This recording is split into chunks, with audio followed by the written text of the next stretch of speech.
When I first picked up this bag, I had the feeling that the Evergoods CPL24 had an affair with a rolltop backpack.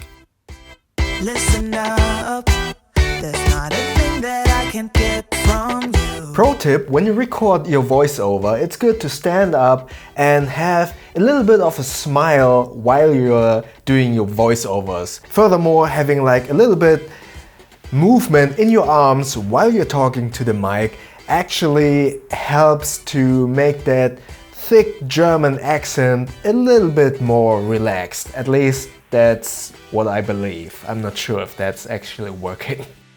This is the Attitude Supply ATD1, and while this does not look like the CPL24, the feel of the material and the overall vibe reminds me a lot of the CPL24. But to illustrate how much they differ, let's do the quick lightning roundup of all the important features. 20 to 55 liters, I repeat 55 liters capacity, 500D PU coated Cordura fabric with DWR, roll top opening, clamshell opening, bright inner lining, or more or less bright, which actually had a new car smell when I got the bag, big main compartment, a suspended laptop compartment, which in my book is a big win, extra document or iPad compartment, YKK zippers, lots of straps to compress the bag properly, comfortable and highly adjustable shoulder straps,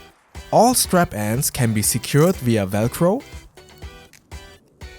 2 external water bottle pockets, outside quick access compartment, MOLLE at the bottom for bike lights for instance, top and side handle. This bag is really well made and uses lots of good hardware, which is another reason why it reminded me of the Evergoods CPL24.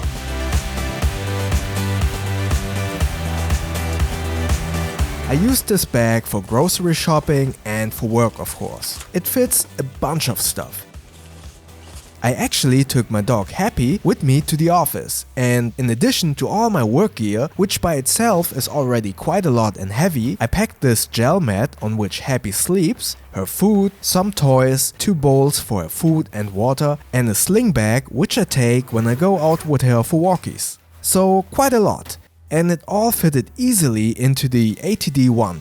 Usually I don't like packing this much into a roll top backpack because it can get difficult to get something at the bottom of the bag. But since this has a clamshell opening, packing and unpacking is very easy. And with those 4 compression straps, you can compress everything quite neatly, which then again makes carrying very comfortable. Furthermore, the shoulder straps are very comfortable and I didn't mind to carry all that weight.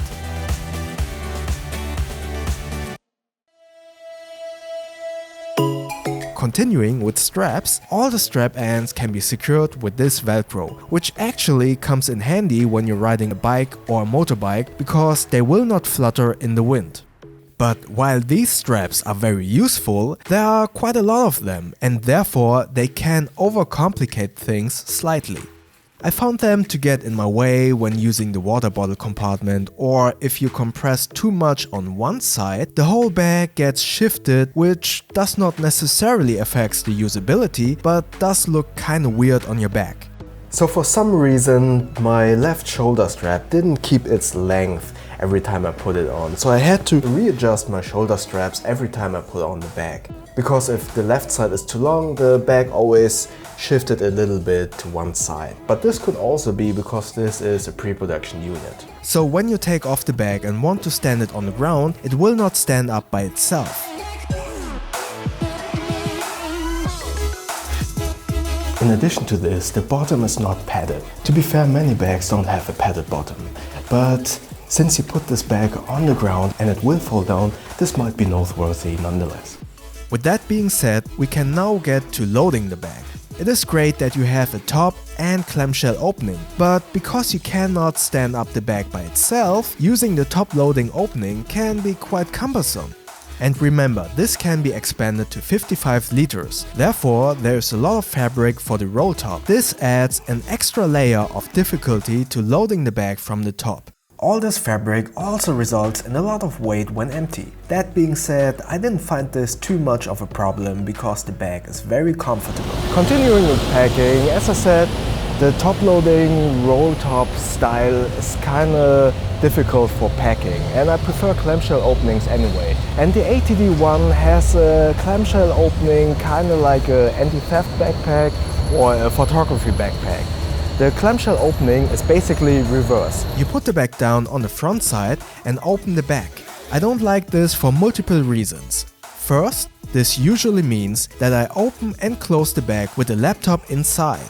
Secondly, the whole main compartment is very flexible and designed to fit a lot of stuff or just the bare essentials. So loading the main compartment is kinda like loading a sack that is lying on the ground and always having to pull it up to see if you still have some space left. Granted, with 55 liters capacity, you don't run out of space very fast, but this loading layout was something that I needed to get used to because it is not easy to grasp how much space you have actually already used. Okay, there's this one thing that happened to me due to this clamshell style.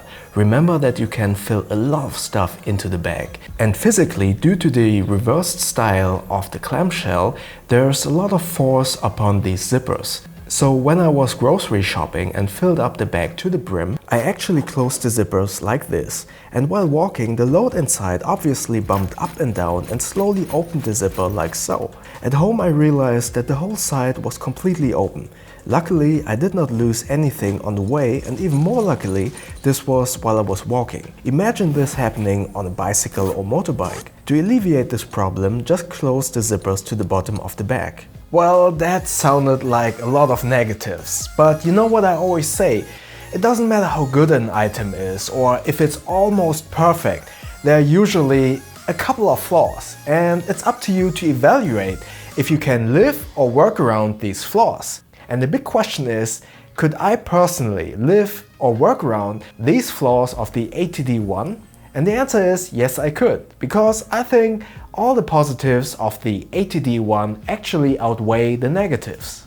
I really dig the look, and the bag is very well made and durable made. You can fit a lot of stuff into it while it's still being very comfortable to carry.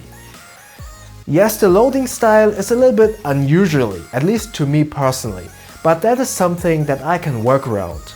The amount of straps is a little bit much, I would say, but I totally get why they need to be there. You need to cinch down and compress everything, especially with 55 liters of capacity. The situation with the zipper opening by itself, that was a shock. But at least now I know how to alleviate that problem or work around it by just pulling down the two zippers of the clamshell opening completely to the bottom of the bag. So if you ever wanted a clamshell, top-loading, roll-top, hybrid kind of backpack with an Evergoods CPL24 kind of feel and durability, and more importantly, you need all that space, then you should definitely take a look at the Attitude ATD1. Check the description below for the detailed scores. And like always, if you have any more questions, please comment below. And if you enjoyed this video, click the like button. And please feel free to subscribe to my channel and click that little bell icon so you won't miss next videos. Thanks.